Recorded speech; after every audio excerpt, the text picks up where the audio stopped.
Welcome back to part 3 of the zombie containment chamber control panel build. Now it's time to build the rest of the framework and get that acrylic sheet installed on top. So here I'm just ripping down a 1/2 inch sheet of plywood to about 5 inches wide. I'm going to need several of these strips. I'll cut them at the chop saw to a rough dimension and then attach the other piece of the framework and do the final cut at the chop saw.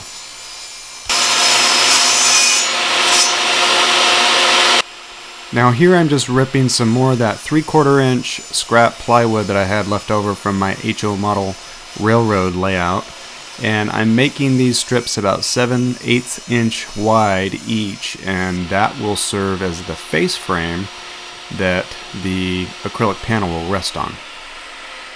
If you notice, I'm pretty much using only plywood for this project. And the reason for that is because plywood is so stable and just a very versatile product. You can build anything with it. So here I'm just marking up those 5-inch strips. I'm going to cut them to length. Again, these are just rough cuts in the beginning. So now I'm just marking the rough dimensions on that 3/4 inch plywood strip that I had ripped on the table saw to about 7/8 inches wide.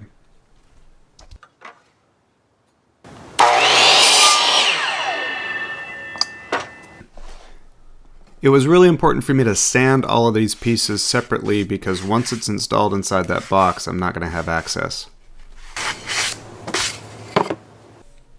Now I'm just adding a bead of glue on that 3/4 inch piece of plywood, and if you notice my work table, I have clamped down another piece of scrap plywood that's 3/4 inches, and it's clamped down with 2 C-clamps, and I'm going to use that as a fence, if you will, or a jig, to slide those pieces up against it. That way I know they're completely flush with one another. Whenever you're working with wood glue, it's a good idea to have a wet rag around. That way you can clean up any glue squeeze out or any glue that gets on your fingers. And you can see in this case, I can't find my wet rag, so I went to go get it. Now I'm just going to drive a couple of brad nails into the 3/4 inch plywood, and I'll flip it over and I'll drive a couple more in from the other side. Again, the glue is the workhorse here. It's not necessarily the nails, and you might think I'm overbuilding this, but I tend to overbuild everything. And the reason for that is because I want it to last. Anything worth building is worth building the correct way. And I get frustrated when you go into Halloween stores and the props they have for sale are really great. They're really neat, but they're very cheaply made, very poorly made. And they tend to last maybe 1 or 2 seasons before something inevitably breaks on it, and then you're just forced to go back and buy a new prop, which is kind of the vicious capitalism cycle. But if you're building your own stuff, why not, build it so that it lasts for years and years and years? One day you may want to sell it, and something like this, obviously this prop has taken me a while to build. I want it to be a very strong prop, and I want it to last for years to come. Okay, so I've got all of my pieces assembled. Again, these are just rough dimensions. I'll do the final cuts at the chop saw, but I decided I should paint them first before installing. So I'm just using a piece of lumber here as kind of a mask, and I'm going to shoot it with some primer first. This is just some gray automotive primer. This product is a Rust-Oleum, and it has a 2x coverage on the front of it, and it's hands down the best spray paint I've ever used.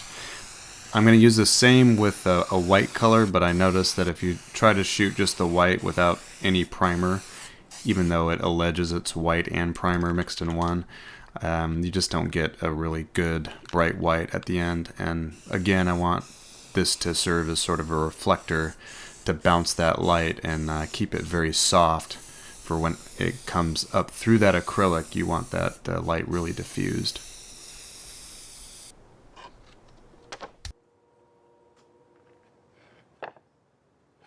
So you were probably wondering why I masked those pieces in the first place, and here's why: because I want to add a little bit of glue, and the glue is going to perform much better against raw wood than wood that's been sealed or painted.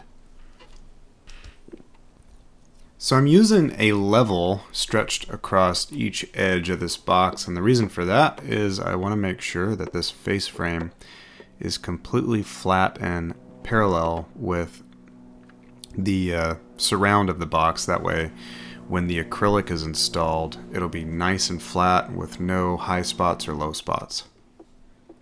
Installing these pieces was a bit tricky, so it took me a little bit to figure out the best way to nail these off. But if you notice this on the sides of the box, I transferred all of my lines all the way up to the top because I knew I didn't have a lot of real estate to work in there, and that on some of these pieces I would definitely be nailing from the outside in. And I found that using a clamp was very helpful in keeping my piece in place since I only have two hands.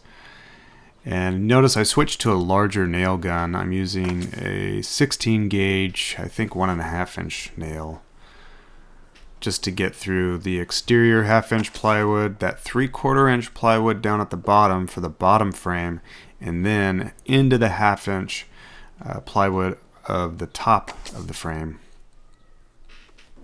And just by virtue of the design and how tricky it is to get everything installed in such a tight space, the side pieces have to be installed without that 3/4 inch face frame attached in the beginning. So I install the side pieces like this, and then I will come back and nail and glue the 3/4 inch face frame to fill in those gaps.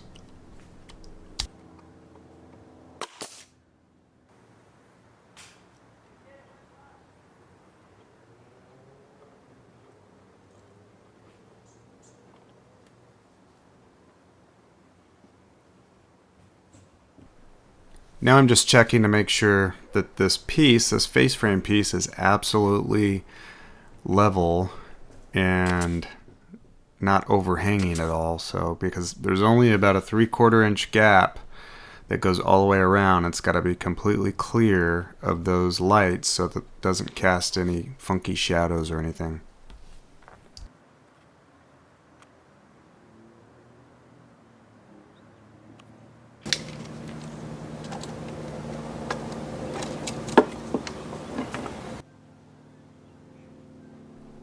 It felt really good nailing in that final piece, and the only thing I have left to do is to make a little plywood base to add some extra beefiness to the bottom of this because I'm going to be bolting it onto a stand.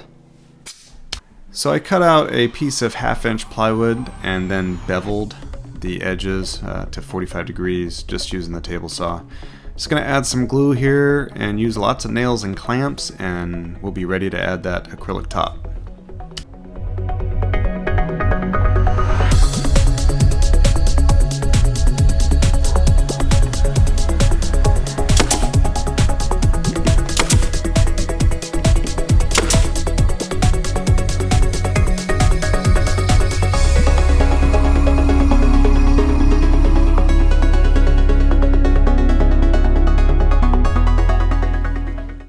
Could not wait to get this piece back inside so I can plug it in and see the proof of concept here.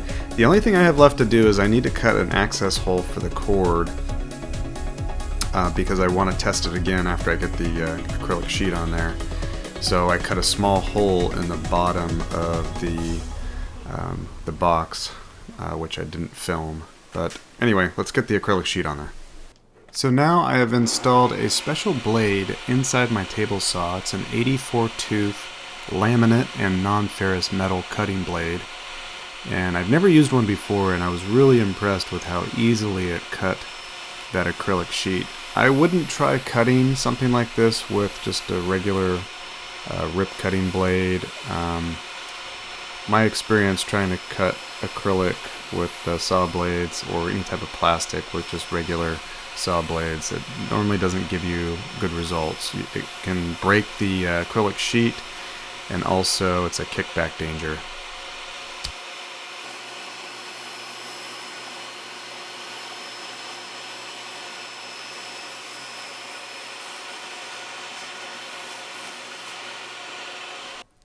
Now you can't see it from this angle, but I did cut an access hole for the power cord on the other side, and now I'm just using some clear silicone to run a bead of caulking around each face frame and also around the entire perimeter of the control panel. So I'm just peeling off one layer of that protective film, and this is the tricky part because you don't want to disturb any of the silicone. And I should point out that I did not use a lot of silicone because I knew there would be a little bit of squeeze out, and if I put too much on there, then it would have just made it kind of a goopy mess, and I could run the risk of some funky shadows again coming up from the light. You can see a little bit of the silicone squeezed out there on the perimeter, but I wanted to make sure the perimeter had a little bit more because I really don't want any bugs or anything getting in there. Now I just weighted everything down, and this was the hard part. I had to wait 24 hours for the silicone to cure before I could peel that paper off for the big reveal. Okay, that was a long 24 hours. I couldn't wait to turn on the lights and check it out, and man, I am so happy with the way this came out. Turn the lights off there for you. The camera is in focus, but the squares appear a little blurry, and the reason for that is because the plywood is underneath the acrylic and the light is coming from below that. So the acrylic is about an 1/8 inch thick, but you can kind of see this coming together now. You can see that we're going to have 6 individual panels just like the original drawing. So the next step is to cut the aluminum sheets out, start drilling some holes, and then it's the fun stuff. Now you can see by my original concept art that the light that goes around each individual panel is actually quite thin, certainly thinner than what the project came out as, and that's still the plan moving forward. What I'm going to do is use some pinstripers tape or artist tape, 1/4 inch to 1/2 inch. I'll tape out the lines where I want them around each individual panel. I'll spray the entire acrylic sheet with like a black or metallic black or textured paint, let it dry, peel the masking tape off, and that's what's going to give us those nice crisp lines for our LED lights. Again, if you like where I'm going with this and you want to see more, please hit the thumbs up button and subscribe to my channel. I promise a couple more treats for you coming up soon, and next video in this series I'm going to be showing you my brainstorming process and how I got the creative inspiration to come up with this specific design.